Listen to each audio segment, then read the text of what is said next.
জামালপুরের মেলান্দহে মসজিদ ও গুরুস্থানের জমির জোরপূর্বক দখল ও মিথ্যা মামলা প্রত্যাহারের দাবিতে মানববন্ধন কর্মসূচি পালিত হয়েছে। শাহিন আলমের পাঠানো রিপোর্ট।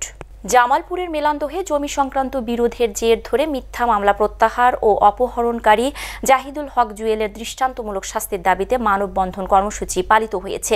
শুক্রবার সকালে মেলান্দহর মুন্সি নাংলা পূর্বপাড়া মসজিদ ও গোরস্থানের জমি জোরপূর্বক দখল করার প্রতিবাদে ঘণ্টাব্যাপী মানববন্ধনে বক্তব্য রাখেন সুপ্রিম কোর্টের অ্যাডভোকেট জাকির হোসেন, বাংলাদেশ প্রগতিশীল গার্মেন্টস ফেডারেশনের সাধারণ সম্পাদক কামরুন নাহার, অ্যাডভোকেট শিলা, জাহানারা বেগম সহ আরও অনেকে।